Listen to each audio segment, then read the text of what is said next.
Hello, everybody. Welcome to Nintendo Pow Block here on Bossfish Media. I am your host, the enlightened, excited ADV, and joining me is the one, the only Bossman himself, Mr. Corey Dirrig. Hello, good sir. Hello, Ed. 365 days of Pow Block. Here we go. Yes. Can you to do that as an expansion pass to like see 365 episodes all in a row, one per day and everything. I will say that when I go for walks or I'm cleaning or just like sometimes playing the game, I'll go back to our old school Power Block and just hear our opinions and the stuff that we talked about. Just sometimes I definitely ask myself, what was I thinking? No. I think that out every week.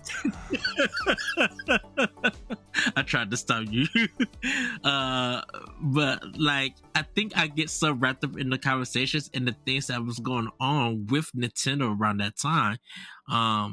The past 6 years and stuff. It's just like definitely fascinating. Definitely like the Wii U era and everything, you know, kind of when we started Pow Block. And yeah, 365. We're close to 400. Too much. I think we'll probably hit 400 next year. That's amazing. Yep. 35 weeks, technically. Yeah. So, but everybody... Probably next summer, probably during like summer showcase or whatever. Yes. I wonder will E3 be back by then? Around that time. E3's dead. It's dead. Oh no. Move on. E3 will never live again. I still go back and watch some past E3s and everything. Never. Just to see how when you see that first trailer to the game being actually released, to notice any differences and stuff like that. And everything. But everybody, we got a really good show for you guys. Definitely Senator Trailer got removed, and we're going to talk about that in family news because a lot of speculation happened. Also, everybody, at the time of this recording, the speculation happened because of people read the headlines and not the article. Yeah, true. But everybody, you know, Super Mario Brothers Wonder is out, Sonic Superstars is out, and Spider-Man 2 is out. Some like 3 big games this week. And people are mad because people are spoiling Spider-Man, by the way. So I haven't seen any spoilers or anything. I think a lot of my timeline, definitely on Twitter, I'm not going to call it X. Nobody's calling it X. Has been just like kind of the first few levels of Super Mario Brothers Wonder. And with Spider-Man, I see some costumes and stuff, which doesn't bother me, but a lot of people have just been shown that they got their copy and they're excited to play, which is really cool. Lamont got his copy, showed his copy of Sonic Superstars. I got mine. We both got it for Switch, but we just haven't started it yet and everything. So it's a really big day on October 20th this year. That 3 big games has released. And we still got some more big releases. Also, for those who are playing the Tekken 8 closed beta, I hope everybody is having fun with that also. It looks like it's getting a lot of good positive responses and everything. So I'm so happy to hear about that. And as we get close to like the end of the year, like with November, December, we still got a lot of great games dropping. Definitely for Switch and stuff. There's too many. I can't keep up. Star Ocean I need to get. And definitely Super Mario Brothers RPG I need to get. I think there's some other games that's dropping. Hogwarts Legacy, man, November.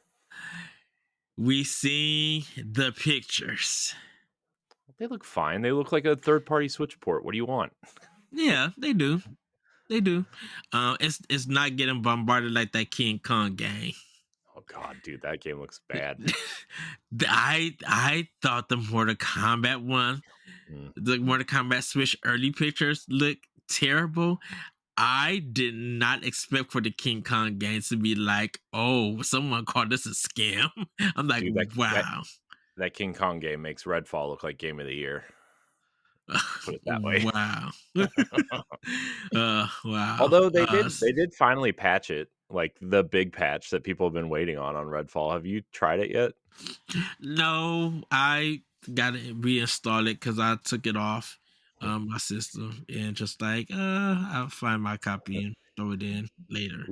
Literally, the second bullet point is it's like 60 frames a second was the first bullet point, and the second one says we fixed a bunch of bugs and texture pop-ins.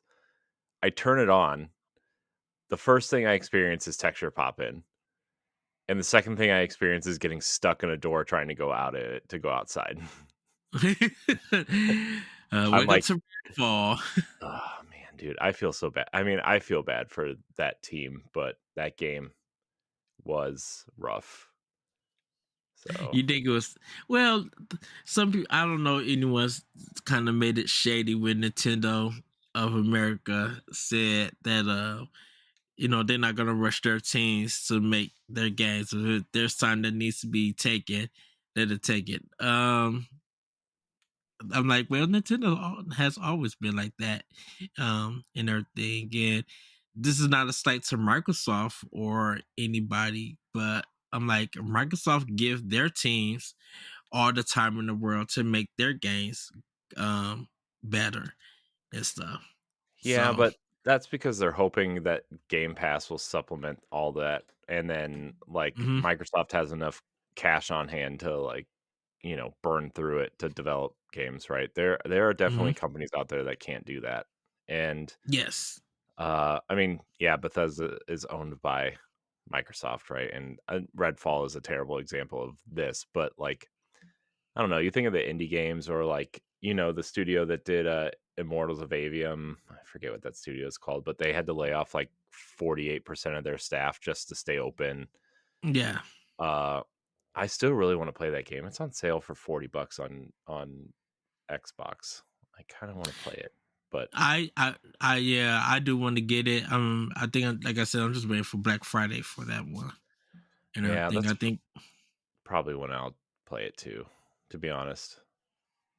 yeah, because I know when it gets close to, definitely when it gets close to like end of the year, but mostly like Black Friday, hmm I want to kind of get a lot of the games that I miss. Besides like the PlayStation 5 stuff, I think I'll start doing that next year. Um, What you mean, I Spider-Man? Yeah, The pretty only much Spider Man. PlayStation 5 exclusive this year. What was the Pretty other much. exclusive that came out this year? Uh, The Horizon DLC came out. Was there any other PlayStation exclusive PS that came out? PSVR PC? 2. That doesn't count. Nobody bought it. I Even mean, then, what? that's where. I know. I'm being a jerk. I know people are enjoying PSVR, and I know there was Horizon and the shooter that everybody loves. I forget what it's called. Jeez, I forget what it's called. Uh, it's like a sequel to the one that was on PSVR one. Can't remember. Uh, Oh my uh, gosh, yeah, I think. Yeah. Oh, shooter on Was Gran PS. Turismo 7 this year or last year? It was last year. The VR version Oh, was this year. the VR version was this year. Okay. Firewall. Uh, That's what it was called. I knew it started with an F, but I just yikes. Okay, but yeah, yeah. It's yeah. I'm sorry. Switch. Nintendo just had the Nintendo literally had first party wise another great year, and like you cannot deny that. I'm like, man, you guys put out like about I think 7 or 8 games out just at this time. That's just been like, what did you call hit or miss with Fire Emblem Engage? I'm like, it is polished, it is good. It's not Fire Emblem Three Houses or anything like that on that level, but it's still a good game. Metro Prime Remaster blew everybody away. Kirby, Advance Wars, um, what else dropped? Pikmin 4 dropped. Like, man, um, of Xenoblade Chronicles 3 future that future DLC, which I still gotta go and finish that. Like that one is really good. Like Super Mario Brothers Wonder, we still got Super Mario RPG coming soon. Like, man, Nintendo really knocked it out this year.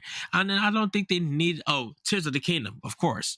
Um Nintendo has a lot this year, though. I mean, they might not be the biggest games, right? But like, mhm. they had Fire Emblem, they had what, that Kirby game in February, Bayonetta.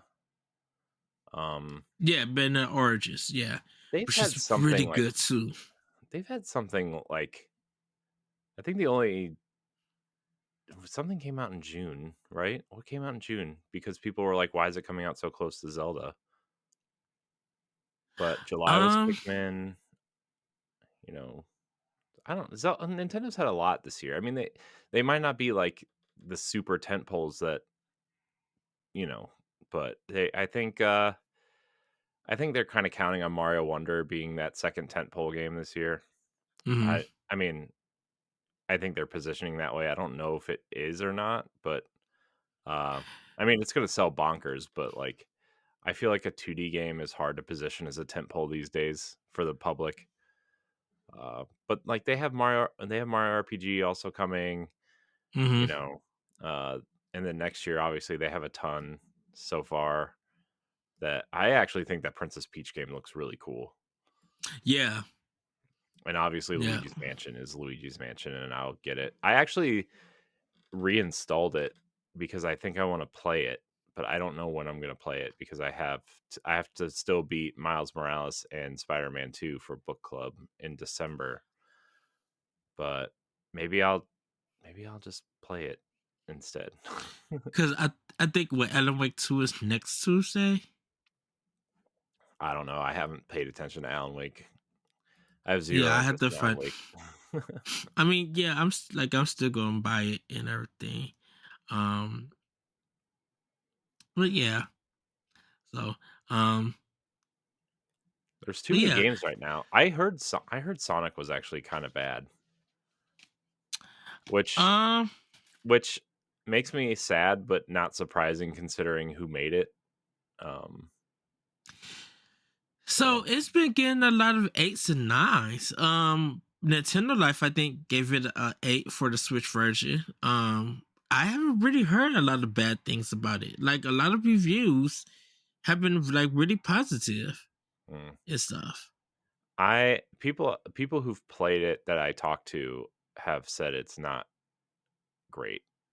Like it's decent, but it's not great, and it's really Mhm. like there's a lot of difficulty spikes, and some of the bosses are like way more difficult than they should be, and like there's inconsistencies throughout the gameplay. So I don't know. I'm excited for Sonic Superstars. I'll play it, but it's definitely Mm. a sale game for me now.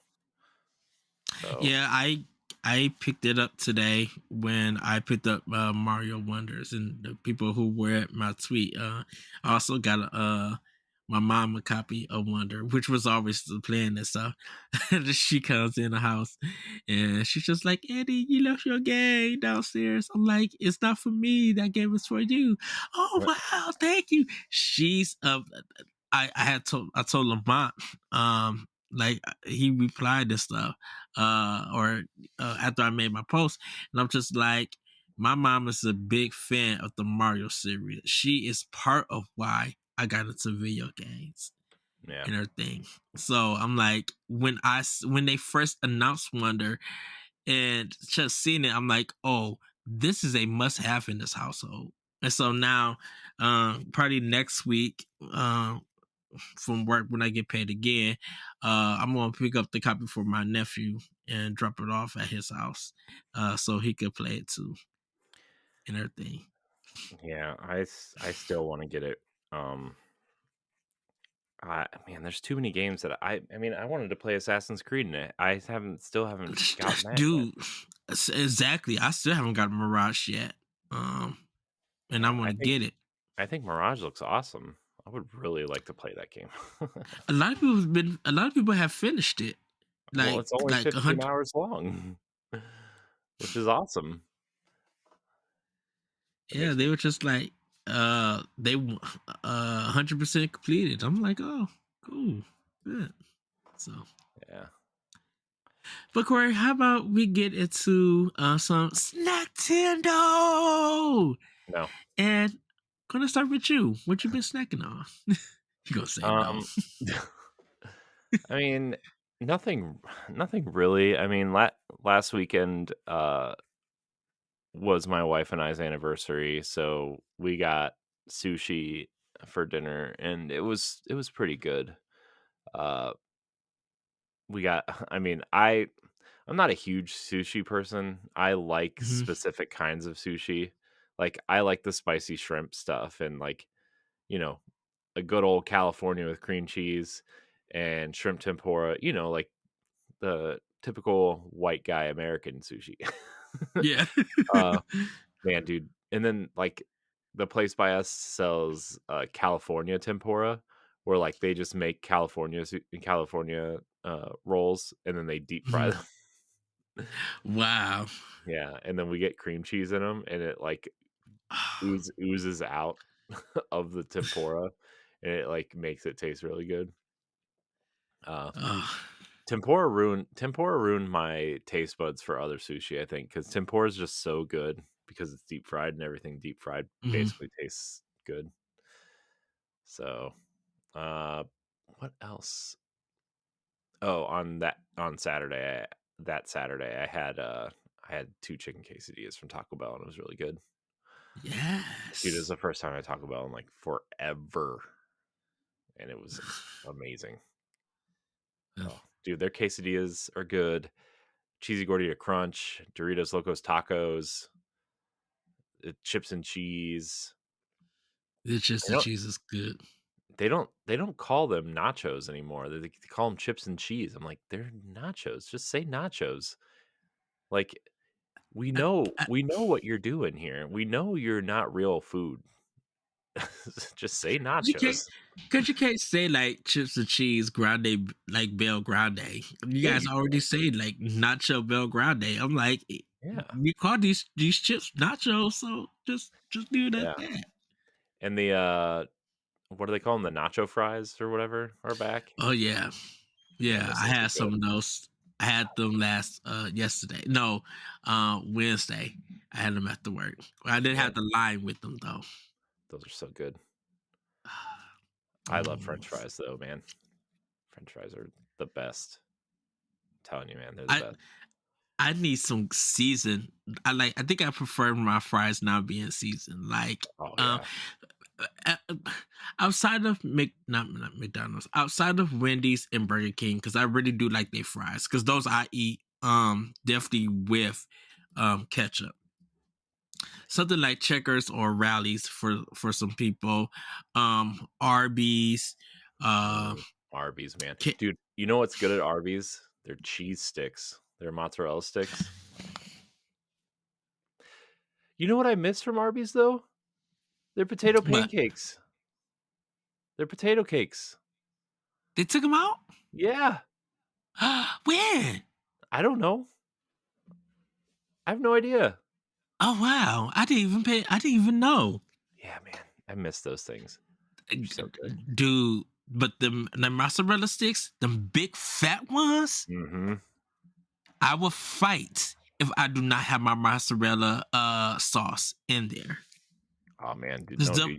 You get extra horsey sauce and put it on.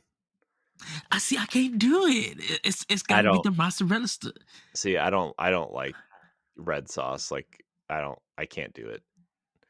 like But spaghetti, kind of like yeah, I that kind of can't. red sauce. Yeah, I can't do it, man. it's I think it's because of, well, of course, the pizza and stuff, but that gooey cheese that's in it when it's hot. Because I don't know if you get the 6 sticks or the 4 sticks. I Oh, normally get. I have to go. 6? I gotta go. I want to go with 6 sometimes, but I'd be like, oh, I know my stomach's not gonna like this, so I just be easy Oh, and yeah. do the 4. I mean, to be fair, everything at Arby's, you basically should just eat it on the toilet because you're gonna have to go in about 5 minutes. Yeah.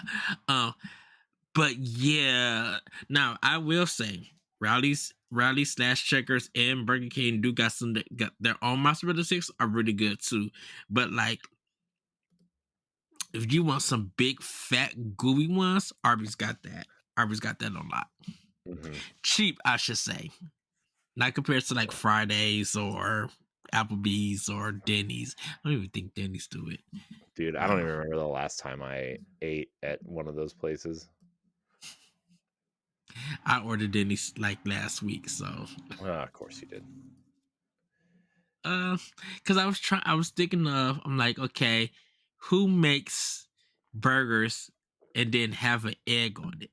Mm, And Denny's is like the only one, but I didn't see that option or anything. So I was just like, well, I can't customize it. No, like I went to the customization for it and I didn't see anything. This is like, okay. I'm like, well. So might look for a burger that has an egg on it continues. Probably smash burgers or something. Probably have it. oh gosh. Oh, I forgot to say one other thing. Ah, Last week, after the Browns game, I had, like, half a bag of pizza rolls, like, the big bag oh wow. for dinner. Pizza rolls are good. Oh When my gosh, dude, they're they so good. they have to, but you have to put them in the oven and bake them. Like See, microwaving them. See, dude, I prefer microwaving them. I prefer the microwave because they're softer. I, I don't like the crunch. Like, my wife puts them in the oven, and uh, I prefer the microwave because they're softer. They're it's just softer. to me they're soggy when they do microwave. Not knocking it, but I think I need that crispness.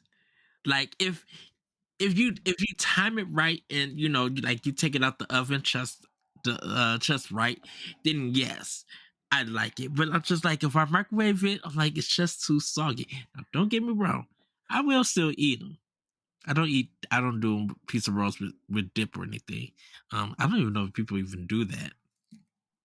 Mhm. Um, but yeah, it's just like I think the microwave throws it off, and I think with the oven it gets it. But I don't eat a lot of pizza rolls like that and stuff. Oh, man. Dude, this weekend when the Browns are on, that's all I'm eating. They're playing uh, they're playing the Colts, so they should win, hopefully. Oh, We just beat I forgot. what? I forgot to say congratulations. Oh, did I say correct? I know I liked your tweet when you put it out because that blew my mind.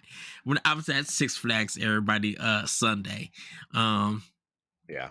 and I was in the line kind of waiting for a ride, and I seen your tweet, Corey, and you said, yeah, the Browns beat the 49ers. And I was just like, wait, what? That threw Yeah. me for a loop. So I think I liked your tweet, but I didn't get to congratulate you because I thought we was recording Monday. Um so congratulations to you, to the Browns beating the 49ers. That's bonkers, dude. When I Yeah. heard that, when I read that, I'm like, oh wow. I'm like, the 49ers is a really good team. So I'm surprised that the Browns got them. I know you probably were just like cheering like crazy. Yeah, it was, dude, that game was crazy. Dude, oh my gosh, I yelled so loud that I think I scared my wife when he missed that field goal. Oh, it was so good. Dude, I was out of my mind. Now watch, we're gonna go in on Sunday and lose to the Colts because they're one of the worst teams in the league and have their backup quarterback playing. So Gardner Minshew. Uh, The Browns are in you, for some Minshew magic. well, they can be no worse than the Bears. Oh my god, dude, the Bears are just I it's weird seen their because record. well, it's not just that, man, but like it's not even that they're like the worst team in the league, which they might be. I haven't made that uh, decision yet, but Yeah. their season is just so embarrassing.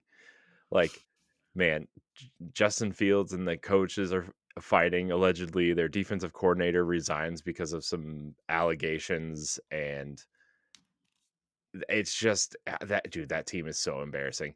The ESPN said they're the most embarrassing team in football, and I'm like, you're probably not wrong.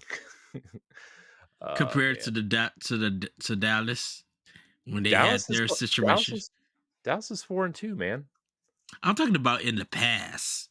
Oh, I'm talking about yeah. Well, look, Jerry Jones is an idiot, though, man. He he. I mean, I get it. He's ancient. He wants to win a Super Bowl before he dies next year, but Oop. he's not really gonna die next year, but he's old enough to.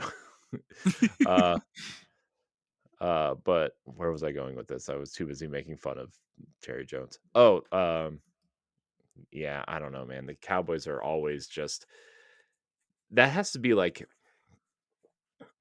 that situation in Dallas because like the Cowboys are like when you think of the NFL, you think of the Cowboys. Like that's mm, if it's not the first team you think of, it's the top 3 teams you think of. Like they are the symbol of the NFL, and they've always been dude, they're so iconic. Like the one they only have one set of jerseys aside from like the retro jerseys, like the throwback jerseys, right? Like the blue silver helmet with the navy star in the middle, the white jersey with the royal blue number for some reason, even though their colors are navy blue. Like, I mean, the uniforms are so messed up, but they're iconic, you know. And they've had all these, especially in the '90s, man, because they had like Troy Aikman and Emmett Smith and Michael Irvin and uh Deion Sanders, and so iconic, man. And I don't know, man, Cowboys, they got crushed by the 49ers though. So funny. well, that's awesome. Um, But yeah, man, the Browns, historic defense. Sorry guys. I know we're going to get to Nintendo, but I have to praise the Browns for once in my life. Their yes. defense is historic. Like literally historic. And for through 5 games, they've only allowed 1,002 yards, which is the least amount of yards any defense has given up through 5 games since hmm 1971. And the game Oh, has like drastically changed since then. So like, you know, back then it was all like the '70s and '80s were all about the defense, right? And then, yeah. now it's all about like uh high energy, fast paced, passing offenses and 5 wide and empty backfield shotgun stuff. And Browns, man, they're so good. They said, who said it? Rich Eisen, who's like a big sports commentator. Rich Eisen shows, dude, it's the best. It might be one of my favorite sports shows on the internet. I would say on TV, but it's not on TV. It's on the Roku channel, and he posts clips on YouTube. Man, the Roku channel, man. But he said that that whole commentary uh the week he was in London, and they had like a Andrew Siciliano. He's like another sports commentator from NBC Sports, but he's like he's a huge Browns fan, and like they were having this discussion about how this defense is might be the best defense to have ever played modern football, and I don't disagree. They're so good, man. They got a good defense coordinator there, like Yeah. coach. Oh, yeah. Jim Schwartz is like the best defensive coordinator in the league. And then he left the league because he had some health issues, and he's finally back, and he's our defensive coordinator. We went from literally like 29th, 30th, and 31st in the league. Mind you, there's 32 teams hmm in all defensive ranked categories to first or second in all of them. That's insane. That's Yeah. Now, granted, we insane. added we added some players, right? I mean, we've swapped guys around. We've got new players, but like, I mean, he's made 2 linebackers who were like last year Cleveland was arguing to cut them to hmm making them look like Hall of Fame caliber linebackers. Probably a lot of corrections. and So strategies. yeah, I love watching the Browns. All right, we can stop talking about football now because Don't know. God Can God knows can after you throw Sunday I'm gonna talk enough about it. can, can you throw in like in the Tecmo Bowl reference or something when you do the Oh man, dude, it's so funny you say that because I actually watched someone play Tecmo Bowl the other day, and they were like, uh "Oh man, dude, it's so funny how you play defense in that game. You just have to guess which play they're picking, the offense is hmm picking, and if you get it right, you like dominate, and if you get it wrong, you're screwed, yeah. pretty much." Oh man, So and then gosh, Bo Jackson, man, Bo Jackson is like the best player in that game. pretty much yes. Also, I forgot that the original Tecmo Bowl did not have the real teams in it. They had all the real players, but not the real teams. It wasn't until No. Super Tecmo Bowl when the real teams were in. Oh yeah, because I think they just had like the cities, Yeah, uh, and everything. Hut, hut, hut, hut, hut, hut. yeah. And Tecmo Ready, Bowl and down, hut, hut, hut, hut. Doo, doo, doo, doo, doo, doo, doo, doo, doo. why was the music even banging? Why? Dude, that soundtrack is so good. I should say the one song is so good because that's all that's in the game, but it's so good. That is true. It's true. Even the cheerleader, I'm like, oh goodness, that's an expression pass to talk about.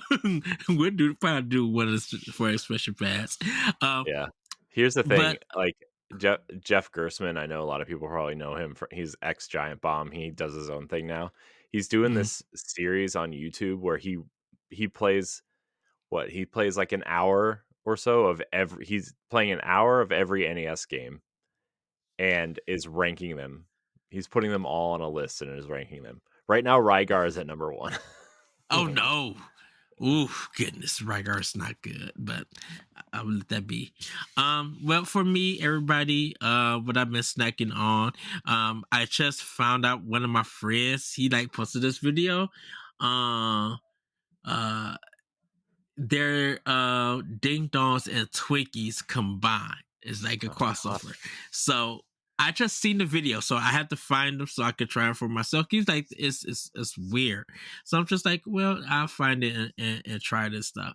But I kind of like when I was at Great America, had some lo mein and orange chicken, which was really good.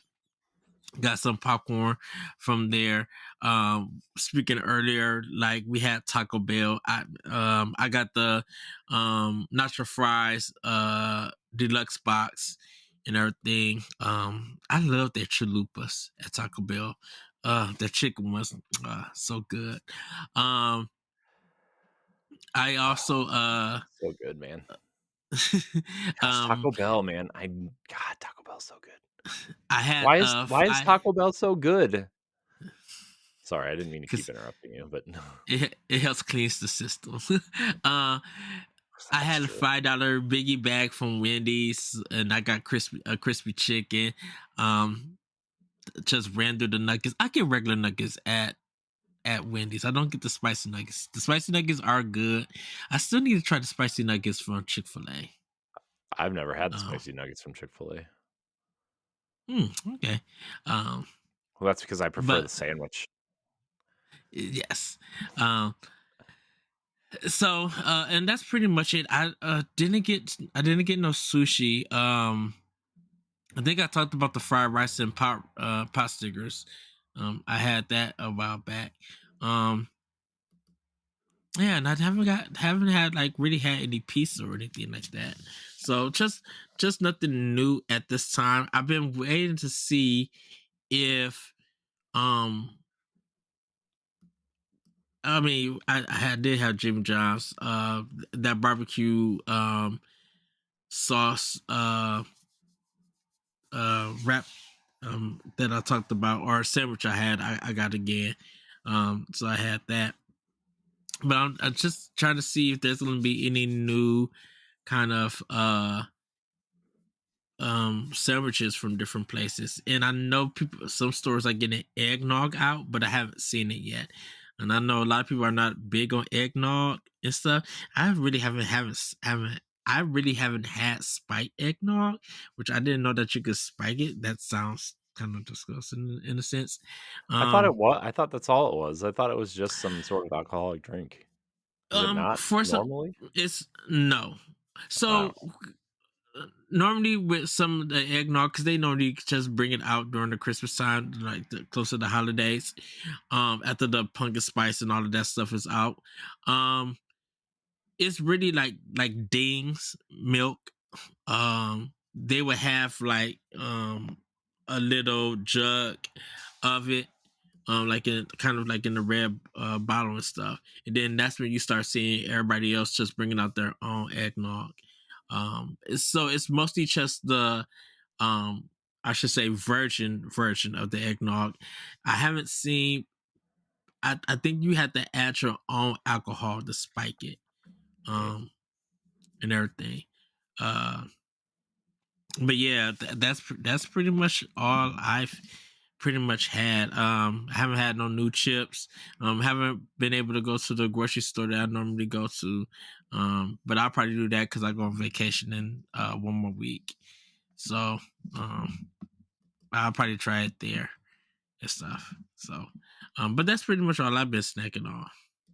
hmm. So, but Well, Corey, it's time to talk about what we've been playing and playing with power. that's what we And do. I'm going to go first because Nope. I finished Borderlands What? one. What? Yeah, I beat. So to give everybody a heads up, I beat Borderlands 1 and 2 on PS3. But I just kind of picked it up on Switch and just got hooked on to it again. So it took me about 3 or 4 days to get through it and stuff. How I long was did it doing take you to beat it? Like um time wise, not like days, because you just said that. time wise, probably about 20 hours. Hmm. Um because it's challenging at some parts because if you try to go from mission to mission and you don't have the right guns or at the right level, it's going to take a while to get through. And most of the time, like if you die, they get their full life back and stuff. So some fights take a while, but um the stronger you get, the more weapons you get, and like if you do a lot of side stuff and that helps you go up levels, um you'll be able to get through the game easier and stuff. So by the time you get to the end, if you have the right weapons and stuff, you can pretty much get through a lot of stuff with it. It really is designed for like co-op, but I completely did single player. I know someone from Twitter who wants to join me in the 2 player campaign. So hopefully we hook up and we link up and go through the campaign and stuff. Oh, sorry for the second game. Um and then I started Super Mario Brothers Wonder. And I'm not gonna go into detail about that game. It looks really beautiful. Digital Foundry, they just did release their tech review and everything. But we're gonna talk about it more because special guest Grayson Morales is gonna be joining us within 2 weeks to talk about Mario Brothers Wonder and Sonic and stuff. And a little bit of Spider Man too. Spider Uh, Man. Spider Man. Sorry. well, I know the earlier version. That's why I'm cracking up. uh, but yeah, that's pretty much it for right now of what I've been playing. I still need to start Bending Chaos. Sorry, Shane. I will get to it and discuss it with you. With it. I I will not be. also Sorry. also I think I need to buy some more rechargeable batteries for my Xbox. Um because they just gone through quick and I'm like, I haven't even played my Xbox in a while for some unknown reason. Like, I mean, I have been playing it, definitely Vampire Survivor. The game's back to it. I did buy the DLC also for $2. Um so I Man, need to dude, start. that game could have sold for what was it originally? $5? Yeah. Man, dude, that game could have probably been like $10 and people still would have gone. I bet. I mean, that game could have been like a $15 or $20 indie game, and people would have Yeah. gotten nuts over it. $5, man, and $2 for DLC. It's ridiculous. Hmm. So good too. And it's the Hades thing. Like it was out in early access on PC, and then it came to Xbox first console wise, like with the full version. And they just built on it with the DLC. So I don't um even think it's on PlayStation yet. it's It not might be, but I it, don't know. not that I know of. Only ones I know is PC, Xbox, and Switch at this time. So um but yeah, that's pretty much it. And like I said, we'll in 2 weeks, we'll have Grayson on, and we'll be talking about those three games, and Nice, everything. nice. Corey, what have you been playing with Power? Um, Not very much. I finished Spider-Man Remastered because I did. It was good. It was good. I enjoyed it. But let's see. Hold on. Where am I? There it is. Okay. Yeah, and it was good. I think it probably could have been better, but also like maybe I'm just not. First of all, I'm not that into Spider-Man. I think he's cool, right? And my son really loves him. My son like watched me play it for a couple hours and he was like obsessed with it. Um but like I just there's something with Spider-Man that's just not connecting with me. I'm saying the character also, not just this game, which the game was fun. There's a lot of Arkham Asylum in this game. Mm-hmm. Um especially the combat, right? Like the combat is ripped straight from Arkham. Uh, they added like the web stuff, right? And but like the gadgets and everything, it was so Arkham. Uh, Swinging feels really good. Um, I thought the story drug out really long, and then the third act, like the second half of the third act, like was really scrunched into like a 3-hour window. I'm like, why couldn't we just like do this over the three acts? Why did this have to all be scrunched into the last part of the game? Like, there's I guess minor spoilers for Spider-Man, but like so the first villain you kind of fight is Shocker, right? And you fight him the first time and then he like, he's gone and then you fight him again, but you know as you fight him you learn about why he's doing the things he's doing, and that was a really cool thing. Like they actually explored this character a little bit deeper, Mm-hmm. um than just like, oh, he's this cartoon villain that like, shocks people. uh he was in debt. He had a lot of, financial issues, and he was promised that these debts would be repaid if he did these things for, the mystery person.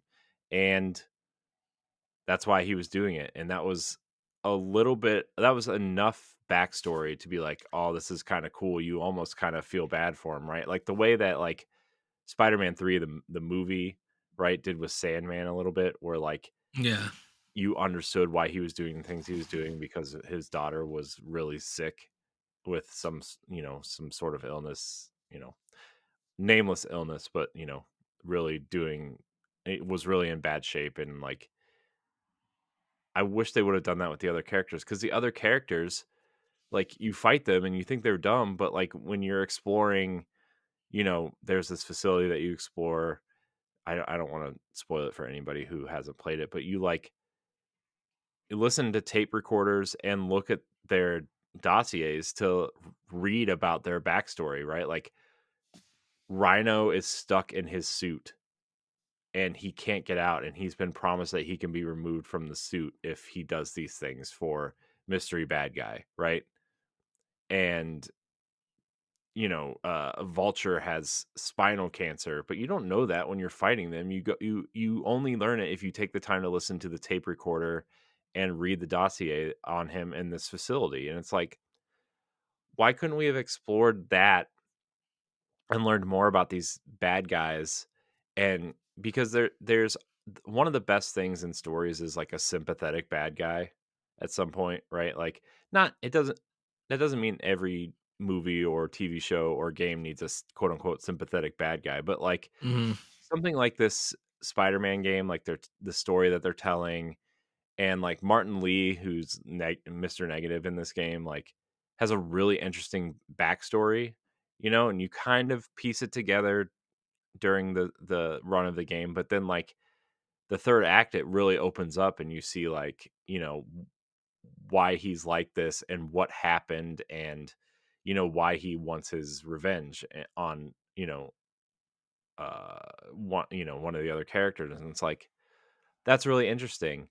But there's four other characters besides Otto, right? Who's Peter's mentor in this version of Spider-Man throughout the game, and it's like, you know, that story's interesting too. Like Otto is like, you kind of realize like throughout the game, there's something about him that like is really sad, and the reason why he's doing the things that he's doing, both in the throughout the game, which is like good guy Otto, and then like obviously, you know everybody knows Otto Octavius, so you can kind of piece it together there, I guess, if you want. But like, you understand why he's doing the things he's doing, and you Right. you almost feel bad for the guy, right? Like, you feel bad for him.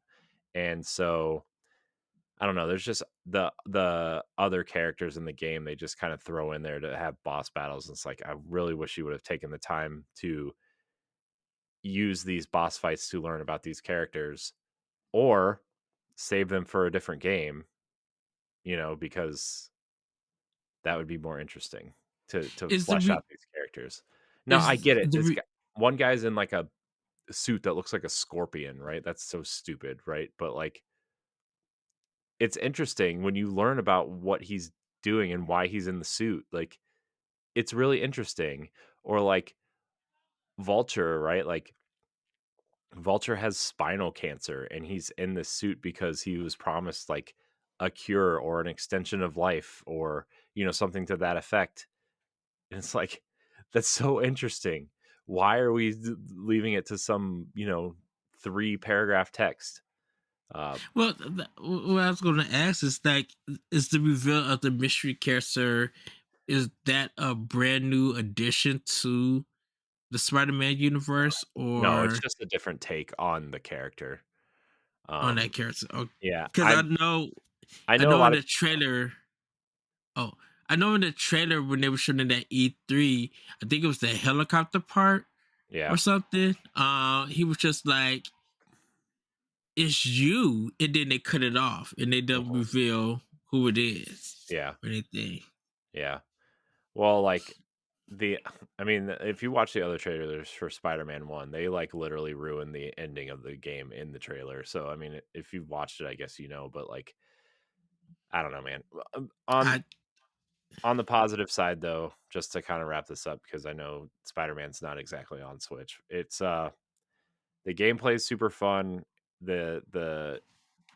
Like the graphics are super polished. I think mm, mechanically it feels a lot like I said earlier, Arkham mixed with like, older Spider-Man games, like the swinging, right? But it's all just super polished and super well done.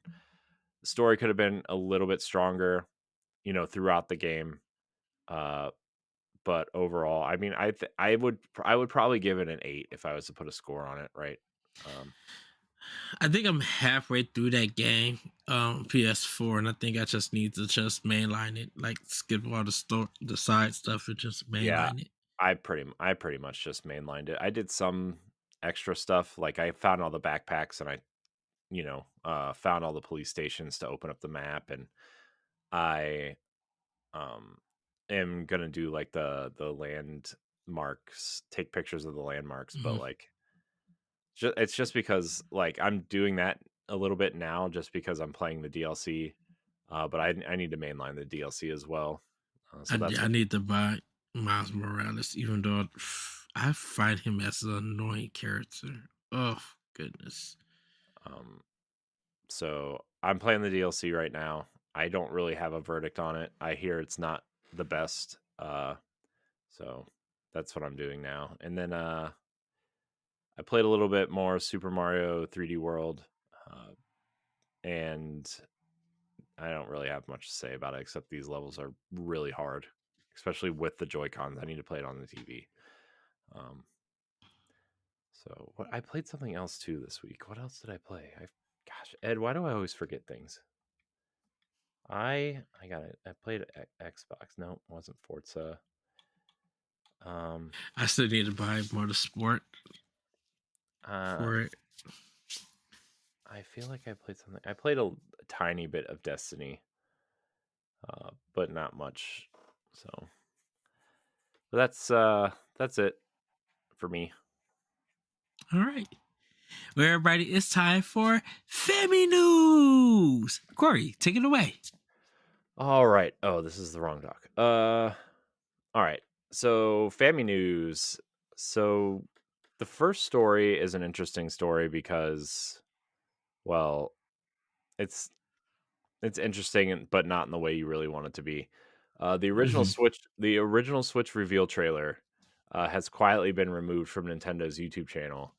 Uh, it's not what you think. To me, like when I first read the headline, I was like, oh, well, maybe they're preparing to, do a teaser for the next console at some point in the next month or two, which is still very possible, right? Uh, but it was removed because um, there is an issue with the band that released the song in this trailer. They're called White Denim, and the song is like really fun and obviously like really fits the kind of the vibe that Nintendo's trying to go for, right? But White Denim Yeah.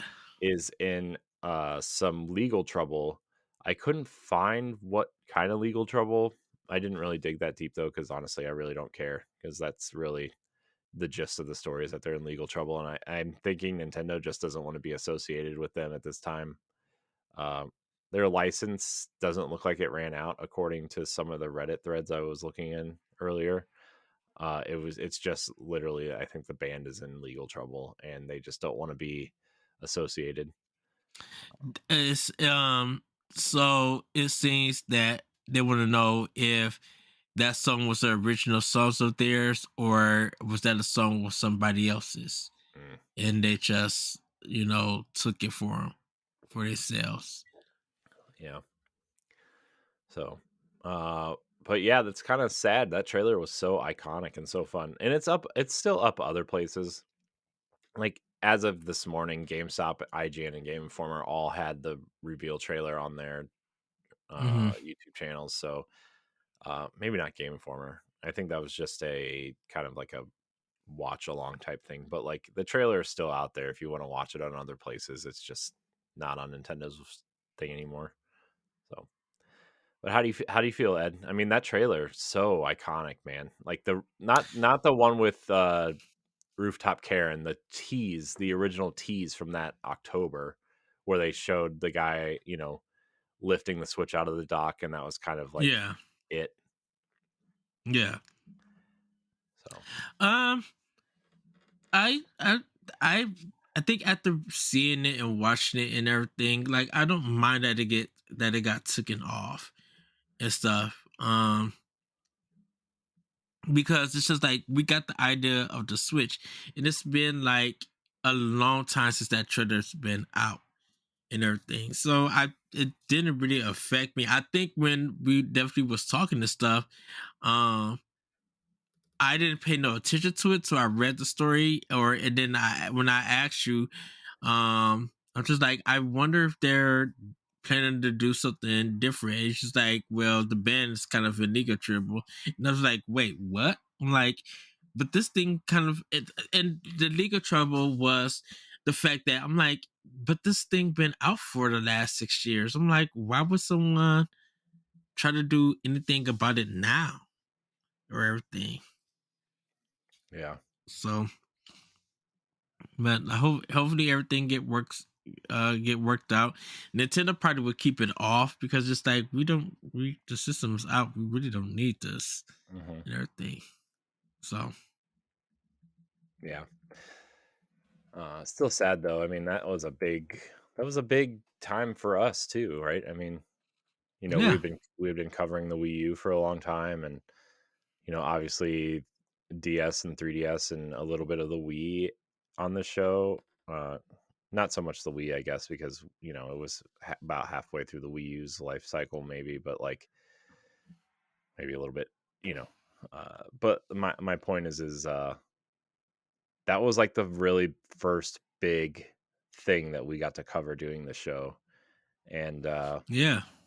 it was it was awesome getting ready to do that. It was really cool to the point where like I think we were messaging each other while I was on my honeymoon when they revealed that. We were, yeah, Yeah. we were, and then because while messaging, I think we was rewatching it and kind of like taking notes and sitting like talking and stuff. Hmm. Yeah. So, hopefully they get that resolved or, something because that I mean that's kind of an important piece of Nintendo history really, and Hmm. because we didn't really know what it was yet. I mean, we didn't know how popular it was going to be, right? I mean, when you go through the Wii U, right? And it's just like, oh man, Nintendo's new console, it better be better than the Wii U, and obviously it, you know, did what it or it's doing what it's doing. Um, but I don't know. Maybe this will lead to some sort of reveal of the next console too. I mean, just because it's one thing doesn't mean it can't lead to another. But Right. that's just hoping because we're Nintendo fans. Doesn't mean it's really happening. Make it happen, Nintendo. Make it happen. Do it. Just don't do it uh, overnight where we sleep and then we both wake up and we be dude. like, I'd be like, Corey, can you just spend just 20 minutes, 15 minutes getting, and then we just hop on Zencaster, do a quick reaction talk, and then put it out. Yeah. All right. Our next story, Ed. We've been waiting a long time. Well, I have. I don't know about you, but I have. Uh, but they have finally started marketing Hogwarts Legacy on the Switch. Finally, Nintendo revealed they have the title screen and what you get for pre-ordering, right? But if you go to their website or the eShop or Nintendo Life or whatever other place you get your news or whatever, like they have screenshots finally. And it looks like a Switch port of a third-party game at this point. It's Hmm. I'm kind of excited to see. I'm going to get it just because I want to see how it runs on Switch and what it looks like.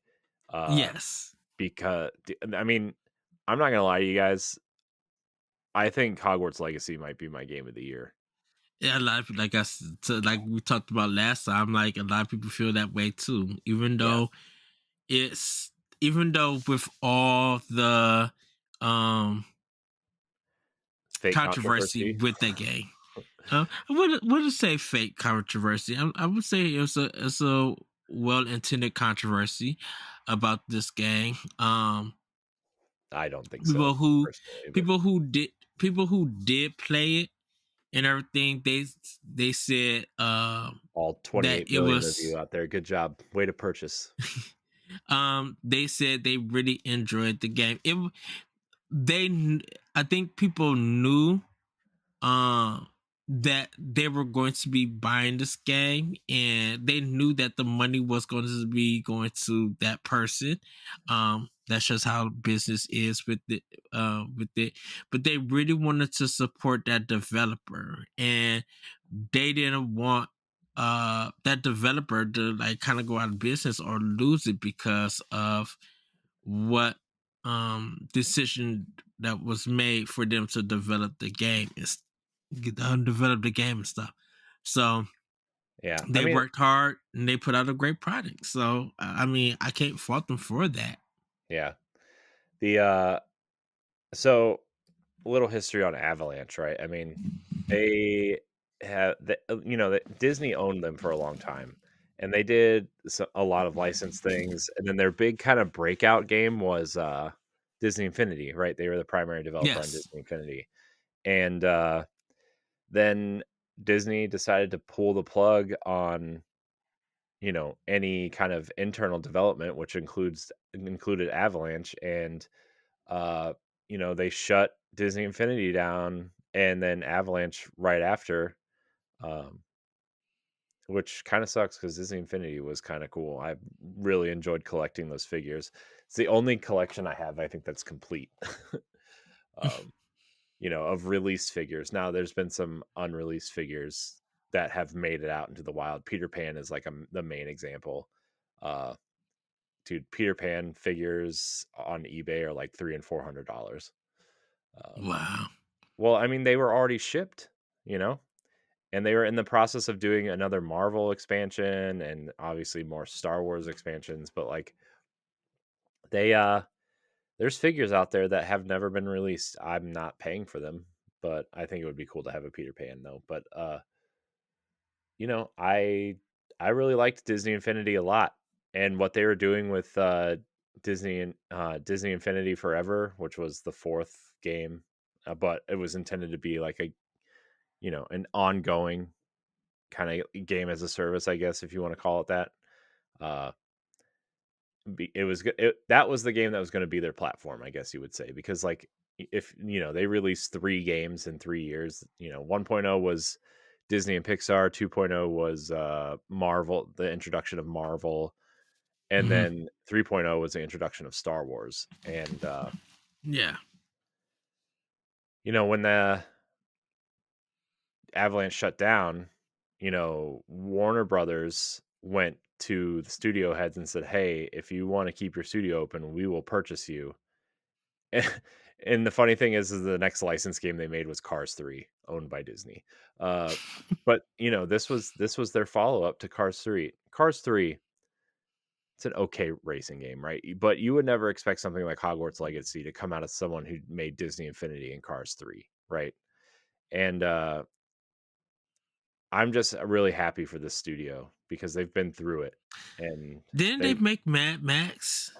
that was the other Avalanche. There's 2 Avalanche studios, and Okay. one is owned by Warner Brothers and one is not.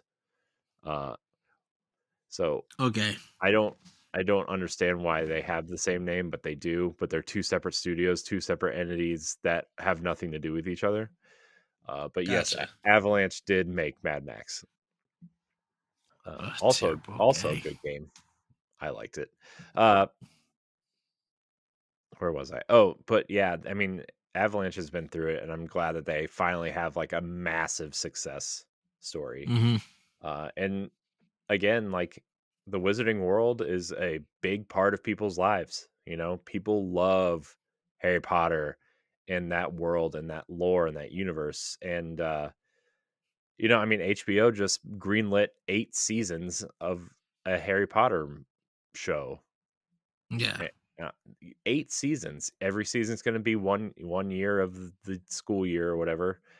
And I know some people are mad, but like, dude, those movies are 20 and 25 years old at this point. Like, I But think the first movie came out in 2002 or something.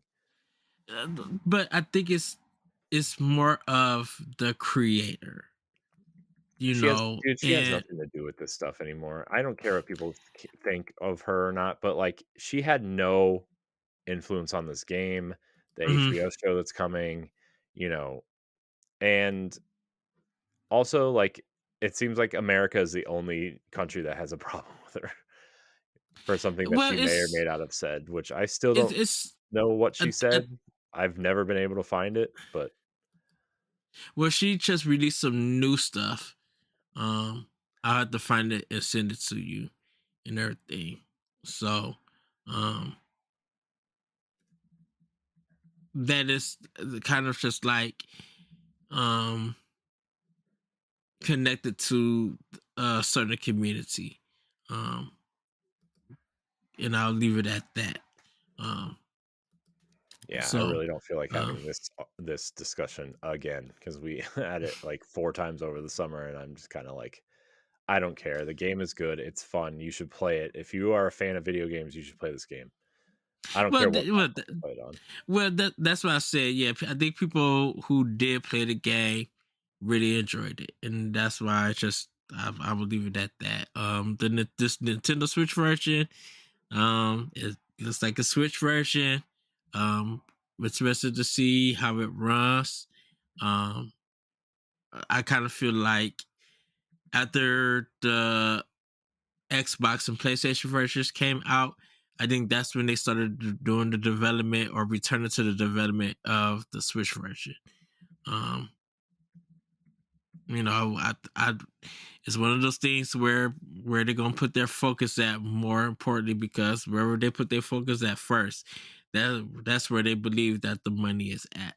Mhm. Um, and then they can focus on doing something else or not doing something else, but finishing and start working on another system so that um they could fulfill their promise or fulfill their contract saying that hey, we even brought it out to this system, even though it took us longer and stuff. So uh Yeah. yeah. Good for Avalanche, though, and good for them for keeping their promise of putting it on Switch, right? And Hmm. delaying it to make sure it's right. I mean, haven't played it yet, obviously, but, like, I mean, they delayed the game 10 months to make sure it was correct, and, like, I it's see this. I don't. Yeah, we had I'm this discussion before, so yeah, I won't. I know, but I don't like your argument, so we're not gonna have it. Uh,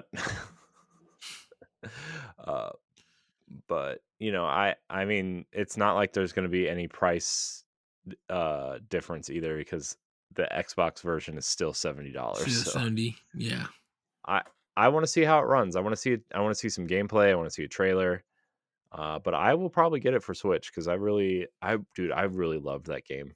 I loved it. it's.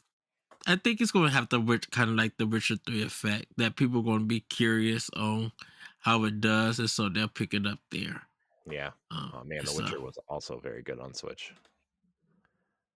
yeah. The So Witcher. The Witcher. the voice of Garrett, Gerard, and the Ben something who does Clive for Final Fantasy 16 Yeah. on his web on his because he's been doing a lot of voice acting and stuff. Him and a guy who voice acts Gerald in the game, they have uh they do like a meetup kind of video kind of thing.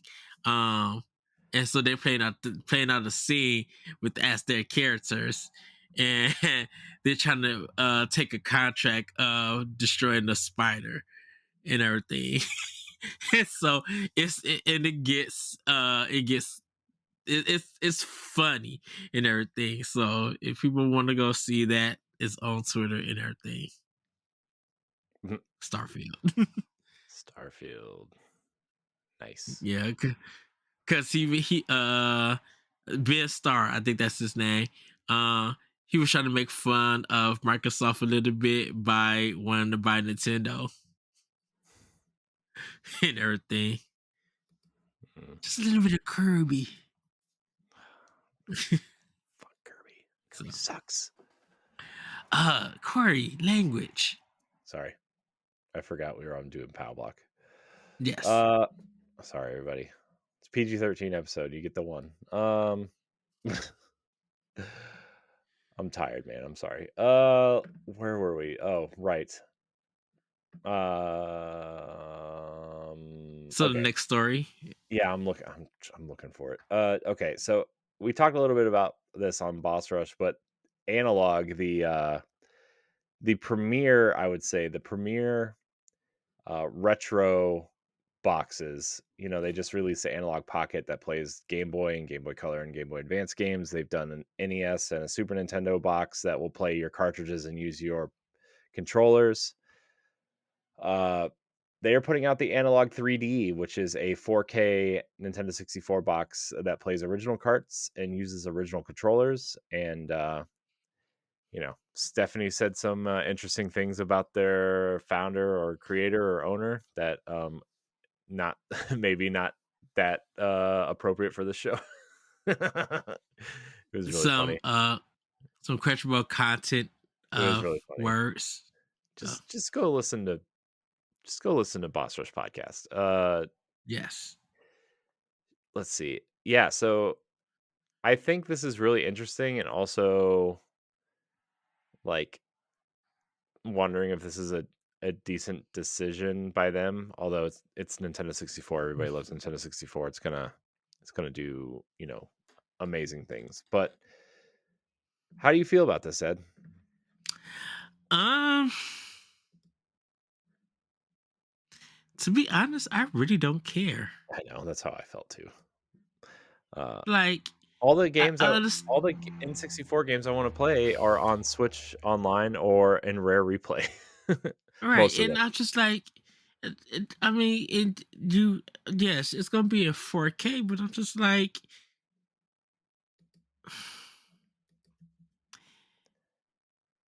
as much as I love the N64 and I love a lot of their games, it's not their biggest system for me, and I think it's because GameCube really showcased what Nintendo can do and everything. Don't get me Yeah. wrong. N64 is historic in what they did with 3D. Mhm. That's something no one cannot deny. But then when you got to GameCube and you got like you weren't even thinking about 60 frames per second for games and stuff. It was just some like frame rate and everything. You wasn't thinking about that. You were just thinking about how great that game was. So with this N64 one, yeah, it's cool. Okay, so you get to play your old games in 4K. That doesn't stop games from Quest 64 being any better. That doesn't Sure it stop. does. That doesn't stop like Pilot Wings being a hit or anything. Even though Pilot Wings as a launch game was weird. Um, Two Pilot so Wings I is really bad. so I think it's just like I understand what they're going for. Um, why they're doing a lot of Nintendo stuff, I have no idea. If I was still, I would try to. I would rather them focus on Sega stuff if they Well, could. I think they have a Dreamcast, or not a Dreamcast, a Sega Genesis one. But do a Sega Saturn one. Dude, that they haven't figured out emulation on that, so they can't Mm-hmm. because they use like a mix of like the original technology mixed with like I would say emulator technology. It's not an emulator, but it is a technology that helps, you know, emulate the insides of the console that they're producing. Mm-hmm. And Sega Saturn emulation for decades has been, touted as like the hardest system to ever emulate. And there are the people who are like developing the Mister, which is like it's like a emulation board, a stack of boards that like one board is for NES. You basically get these boards and then you use those emulators. The thing is like they have a Saturn emulator that's in quote unquote beta, and like Mm-hmm. you and if you plug it into your computer, you can update it, right? And it's like one of those types of things, and like with very rare exception, like Saturn games are still very poorly emulated. And so that would be like I would say once the Saturn can be emulated properly, Yeah. they will have a Sega Saturn. Well, then do 3Duo and Jaguar. Like Nobody do some dude, systems that nobody wants those. or do TurboGrafx. That needs to be emulated. Yeah, Or TurboGrafx CD. I think out of the quote unquote retro consoles that don't have one, I think the TurboGrafx would be the next move, but you know, Yeah. or a DS or a 3DS. That'd be also interesting to see. I mean, the DS is 20 something years old. Can you believe that, man? The DS is like 20 years old. What year did it come out? 20 or 2003, 2004, 2003, 2002? Uh, DS release date November 21st, 2004. Dude, the DS is going to be 20 years old next year. Gross, dude. what? The DS is going to be 20 years old next year. Oh, How old do you feel? being 43 and buying that thing at 20. Gotta remind people the original fatty fat DS, Oh not the yeah. sleek one, not the DS Lite, the fatty fat one. Because I brought my blue DS and I got the Castlevania Dawn of Sorrow with that one. Mm, mm. And I You was can working. I was in my third year at JCPenney when mm. that system came out. You can finally you can you can finally play the Game Boy Advance Castlevanias with a backlight. Exactly. If you didn't upgrade from the from the Advance to the SP, but I don't know. I still have both my Advances though. Dude, Game Boy Advance. Can we talk about how great the Game Boy Advance is for like 5 seconds? Oh yeah, So good. There we go. really good. That's my comment. Um Where were we? Oh, yeah, Analog 3D. I mean, for people who love the Nintendo 64, it's probably a really good investment. But I don't I personally don't care. I think that if I was gonna get any of these analog systems, it would have been the Analog Pocket. Um, that first run, that black one was so sexy, man. That black one was so good, but they sold Mm, out, so I didn't get it. yeah, Rip. I'm good. Yeah. So where were we? Okay, next story. So everybody knows that Microsoft bought Activision Blizzard King. The purchase finally went through on Friday the 13th of October, and Phil Spencer came out and said that he wants console parity across versions of the game, and that he wants when it was what was the quote? It was like, when Call of Duty comes to Nintendo consoles in the future, he says he wants them to feel like part of the community, and I think that's a really strong statement, because obviously Call of Duty, it has never been on the Switch, right? Um, Although many of Activision's other games have been in Blizzard, Mm, but Call of Duty is like the one that never made it over.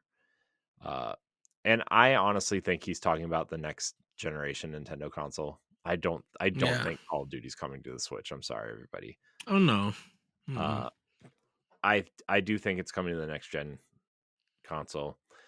Uh, but I really, and then Doug Bowser put out a statement, what, yesterday, maybe 2 days ago, I think yeah. I think yesterday. where he said he feels like Microsoft are really strong partners for them, and he looks forward to working with them in the future on future, you know, the general PR statement, but like it just kind of reiterates how some of the decisions Microsoft is making with some of these games and these companies, right? Is Mm, you know, I know we haven't had any fruits from this labor, but it's really starting to feel like it's all coming together, right? I think 2024 is going to be a huge year for Microsoft. I mean, you look at Q1 alone, right? It's going to be like Hellblade and uh, what's the first game that's coming out? Towerborn.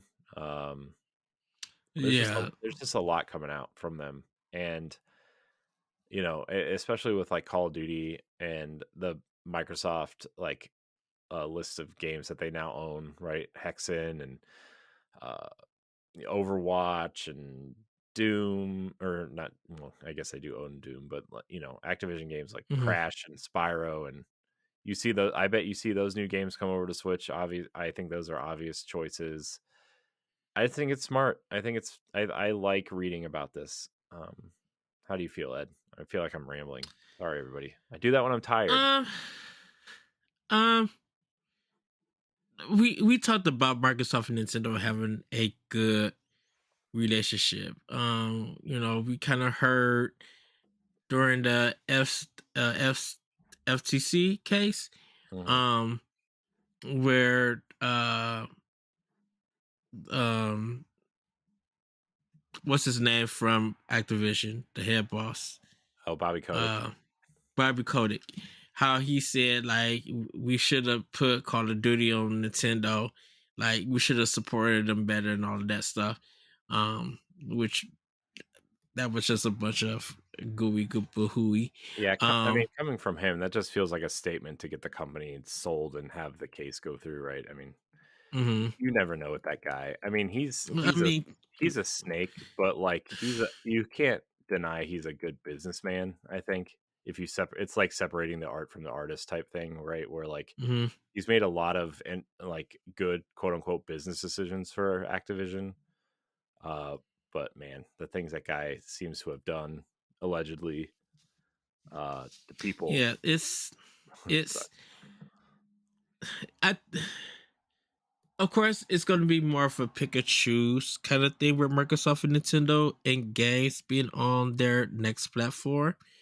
Um, yeah, I I still feel like we won't see a lot of support of games for from them.